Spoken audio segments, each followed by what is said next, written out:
Good evening to all of you. दोस्तों, competition result के इस प्रैक्टिस सेशन वीडियो में आज का टाइटल है idiomatic preposition. This is indeed exactly what I promised you all to present in the next week and that's only. मैंने literature देखा, definitions जगह जगह देखी।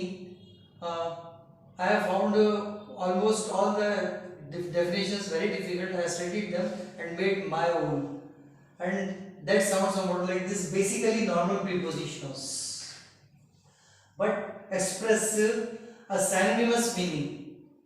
इनका मीनिंग सेंटेंस में इडियम से synonymous होता है। जो इडियम ये इन प्रीपोजिशन से बनते हैं। ये प्रीपोजिशन तीन तरह के होते हैं basically, simple, compound and phrase, three types. उसमें से सिंपल और कंपाउंड से ही ये इडियम्स बनते हैं, फ्रेजेस तो अलग होते हैं। सो उसमें इस पूरे सेट में दो प्रीपोजिशंस कंपाउंड है, बाकी सारे सिंपल है। सो इस पार्ट पर सेंटेंसेस है, उस पार्ट पर उनका मीनिंग है। मीनिंग भी यहां रखकर बताऊंगा as such. Let me start it up. The very first sentence, he backed out of the deal at the last moment. Last moment पर उसने डील से विड्रॉ कर लिया अपने आप को, या डील विड्रॉ कर ली। दूसरी डील थी तो अपने आप को विड्रॉ कर लिया। So he backed out of the deal at the last moment. Backed out of, ये backed out of idiom है, इसमें ऑफ प्रीपोजिशन है, simple preposition. Backed out of ये इडियम है और इसका मीनिंग है विड्रॉन। तो अगर इस विड्रॉन को यहां पर लाए, he withdrawn off the deal at the last moment, या ऑफ हटा दें, he withdrawn the deal at the last moment, तो वो अपने लिए हो जाएगा, खुद की डील विड्रॉ कर ली। विड्रॉन ऑफ द डील यानी दूसरे की डील से अपने आप को विड्रॉ कर लिया। सो he withdrawn the deal at the last moment. यानी ये प्रीपोजिशन है, backed out of प्रीपोजिशन है, और ये पूरा backed out of idiom है। synonymous मीनिंग है वहां पर, उसको यहां पर लाकर सेंटेंस को सिंपल बनाया जा सकता है इस टाइप से। Next one, second, he was caught up in the exciting concert. कोई कंसर्ट है ना, प्रोग्राम बहुत एक्साइटिंग, उसमें वो इन्वॉल्व हो गया। इन्वॉल्व इन इसका मीनिंग है एक्चुअली कॉट अप इन, ये पूरा इडियम है, इसमें कॉट अप ये वर्ब है और इन प्रीपोजिशन है, simple preposition. So caught up in ये इडियम है, इन्वॉल्व इन वो जो है मीनिंग है इसका। ये इडियम हटेगा, he was involve in The exciting concert, simple sentence हो जाएगा। Next one, they ran into each other unexpectedly there.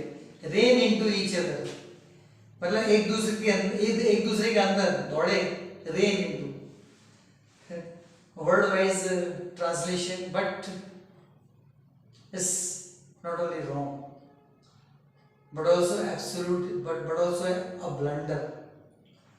तो ये रेन इनटू ये इडियम है, इसमें रेन वर्ब है, इनटू प्रीपोजिशन है, ये कॉम्प्लेक्स कंपाउंड प्रीपोजिशन है, एस्टेरिक लगा हुआ है, कंपाउंड प्रीपोजिशन। तो ये रेन इनटू ये इडियम है, इस प्रीपोजिशन से बना हुआ है, इनटू से। इसका मतलब है एनकाउंटर्ड और मेट बाय चांस। एनकाउंटर्ड यानी सामना हो गया, या मेट यानी मिले बाय चांस। तो they ran into each other, इसमें से इस इडियम को हटाकर लगाएं मीनिंग, तो they encountered each other unexpectedly there, या मेट लगाएं तो they met each other unexpectedly there. वो उठकर यहां मीनिंग उठकर यहां पर आ गया। Now next one, we must think outside the box for innovation, यानी कुछ नवीनीकरण के लिए हमें लीक से हटकर सोचना चाहिए, ये इसका मतलब है। इसमें आउटसाइड द बॉक्स ये पूरा ईडियम है। आउटसाइड प्रीपोजिशन है, कॉम्प्लेक्स प्रीपोजिशन है, कंपाउंड द बॉक्स, ये पूरा ईडियम है, मुहावरा। थिंक क्रिएटिवली इसका मीनिंग है, तो थिंक आउटसाइड द बॉक्स इसको हटाकर अगर थिंक क्रिएटिवली लगा दें, we must think creatively for innovation. दोनों का मतलब एक ही है। ये ईडियम है, थिंक आउटसाइड द बॉक्स, या think out of the box भी कहेंगे, थिंक आउटसाइड द बॉक्स, और वो है think creativity meaning. Next one, they are going through a rough patch in relations. वो उनके रिलेशंस में कुछ गड़बड़ी थी, रफ पैच मीन्स कुछ गड़बड़ी थी रिलेशंस में, तो वो गड़बड़ी वो एक अलग बात है। रफ पैच वो एक प्रेडिकेट पार्ट है, लेकिन इसका जो इडियम है वो गोइंग थ्रू है। ये पढ़ने लिखने में भी होता है, going through the books, going through the notes, going through the journal, going through the letter, पढ़ना।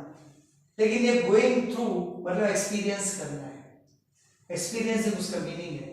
तो ये गोइंग थ्रू हटा के दे हटा के अगर उसको मीनिंग को लगाएं, they are experiencing a rough patch in the relations. Experiencing, ये गोइंग थ्रू इडियम हट गया तो बोला जाएगा। Next, she fell for his charm and wit. तो फेल फॉर इसका मतलब है अट्रैक्टेड टू। फेल वर्ब है, फॉर प्रीपोजिशन है, ये दोनों मिलकर बना इडियम। अगर इसको हटाते हैं, इडियम को अट्रैक्टेड टू लगाते हैं, तो सेंटेंस हो जाएगा she attracted to his charm and wit.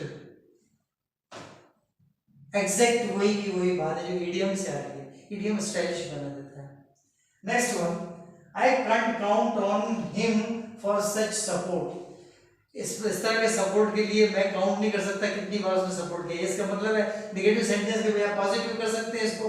तो कांट काउंट ऑन ये जो है ये इडियम है, इसमें ऑन प्रीपोजिशन है, काउंट वर्ब है, तो इडियम हो गया। So I can't count on him for such support, इसके बजाय इसका मीनिंग है कैन रिलाई और depend on him. I can rely on him for such support or I can depend on him for such support, वो meaning यहाँ पर आता है।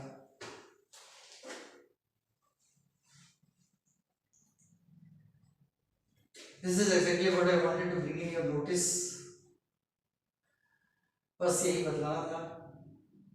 आज इतना ही। पसंद आए तो सब्सक्राइब करें, लाइक करें, शेयर करें, कमेंट जरूर करें, आप पर है।